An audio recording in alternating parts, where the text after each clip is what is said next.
expanding access to productive work amid soaring inflation.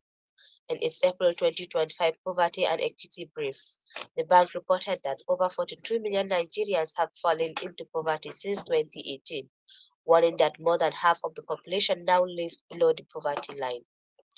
While recent economic reforms like the fuel subsidy removal and naira flotation have stabilized macroeconomic indicators, they also have they have also driven inflation to 24.23%, with food and core inflation remaining persistently high.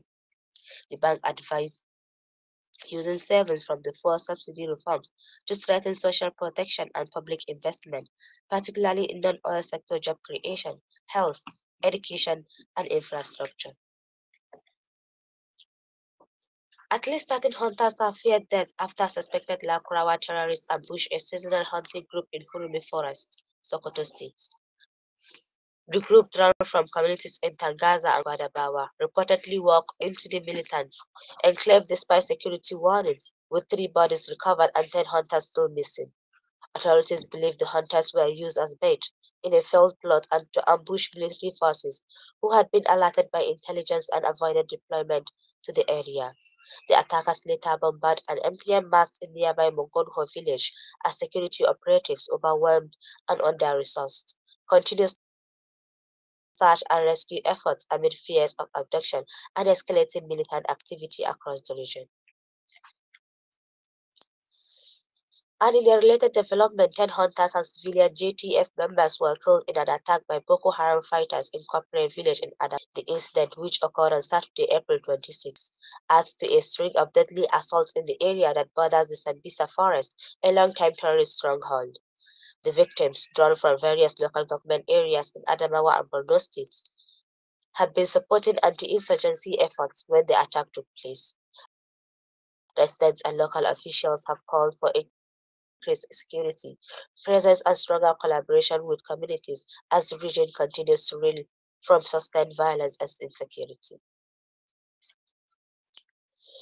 The Joint Admission and Matriculation Board (JAMB) has revealed that only 467 of the over 40,000 underage candidates who took part in the 2025 Unified Tertiary Matriculation Examination (UTME) scored within the exceptional ability range, just 1.16%. Out of a total of nearly 2 million processed results, the board says more than 75% of the candidates score below 200, the standard benchmark for many university courses. JAM also flagged worrying level of examination misconduct, with 97 candidates caught cheating and over 2,000 under investigation, while more than 71,000 failed to turn up for the exam. Issues such as biometric verification failure and pending assessment for blind candidates remain unresolved, as a press conference has been scheduled to provide further clarity on individual results and result-taking access. In Ogun State, relief has come to residents of 4 long-suffering border towns. In Ogun State, relief has come to residents of 4 long-suffering border towns following the federal government's decision to lift a 6-year ban on the sale of petroleum products within 20 kilometers of the Benin Republic border. House of Representatives member Boyega Isiaka lauded President Bola Tinubu's intervention, which now permits 5 filling stations across Imeko, Ilara, Oja-Odan, and Ihombe to resume operations. The restriction first imposed under President Buhari had severely affected transport, trade, and livelihoods in the region, prompting persistently advocacy by Isiaka, including a recent oversight mission with the House Committee on Custom. While praising his policy reversal as a restoration of hope and dignity, the lawmaker urged operators and residents to act responsibly and in line with legal expectations. The Federal Ministry of Arts, Culture and Creative Economy has unveiled the Creative Economic Development Fund, a major financing initiative designed to support Nigeria's booming creative industries. Minister Hannatu Musawa says the fund, open to individuals and organizations, will offer loans, equity, and grants to projects in film, music, fashion, gaming, publishing, and tourism.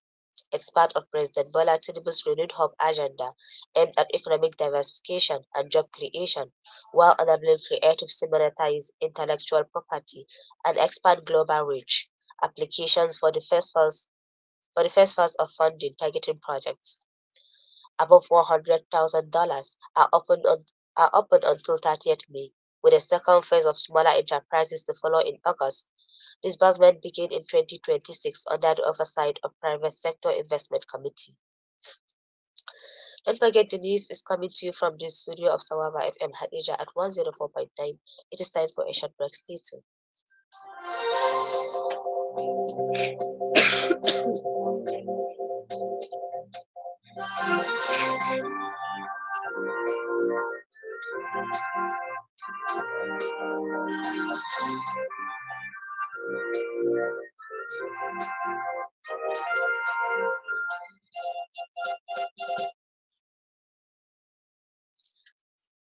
Welcome back. The governor of Jigawa State, Malam Umar Namadi, has reaffirmed the All Progressive Congress commitment to continue development from the federal to local government levels. Speaking at the Government and the People forum held in Guri on Sunday, he noted that the state government has been taking these interactive sessions to all 27 local councils to showcase projects and collect feedback from citizens. Responding after address by local leaders, Governor Nomadi expressed satisfaction with the community's acknowledgement of completed projects and pledged to review and act upon their documented requests. The forum attracts key APC figures, including Senator Ahmad Abdulhamid Malam Maduri and former House Minority Leader Farooq Adamu Aliyu, as residents used the platform to express concern and reinforce their support for the administration's effort. Meanwhile, the APC in Jigawa State has thrown its full support behind Governor Namadi, declaring him the party's sole candidate for the 2027 governorship election. The endorsement emerged during the same government and the people tour in Guri, where the party stalwart Farooq Adamu Aliyu urged members to rally behind the governor for the future success of the APC. Legislative representatives, including Senator Malam Maduri and House Speaker Haruna Ali Engatum unanimously backed the motion, citing Namadi's strong leadership and progressive governance. The move, which comes amid early political jostling ahead of 2027, signals the party's strategy to maintain unity and focus on implementing impactful policies across Jigawa State. The Nigerian Security and Civil Defense Corps says it has destroyed more than 1,000 illegal mining sites across the country in the past year, doubling revenue from solid minerals from the 3 to nearly 7 billion naira. Commandant General Ahmad Audi disclosed this during an operation tour of Jigawa State, stressing that mining marshals have been tasked with arresting offenders and shutting unlawful sites. He emphasized the importance of safeguarding national resources and improving local security collaboration. Welcoming the visit, Governor Umar Namadi called the deeper synergy between agencies to protect lives and infrastructure, pledging Jigawa's continued support for national security efforts. And now the international scene.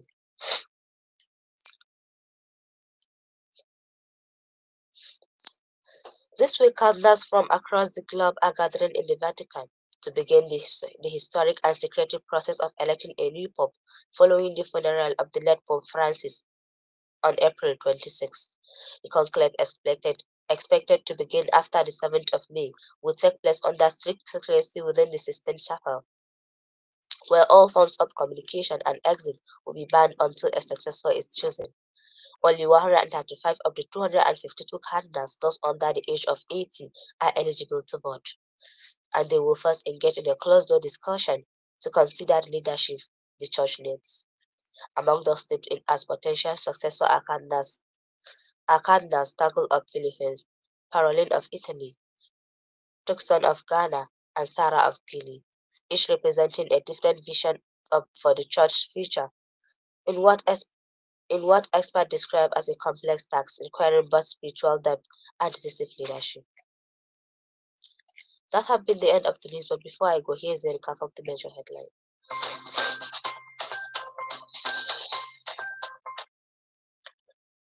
President Bola Tinubu is expected to meet with the leadership of Nigeria's power generating companies to address the nation's staggering 4 trillion naira electricity sector debt.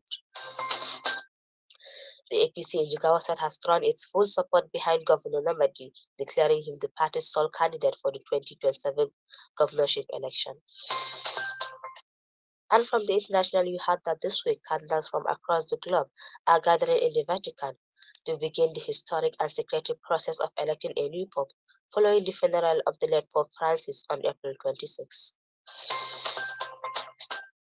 On behalf of the news department, our editor Malan Kabir is very Kudu, our social media handler Hawa Abbas Lalai, and on air personal Baba Babariki Kwatas, I am Nafisat Bashir saying thank you for listening.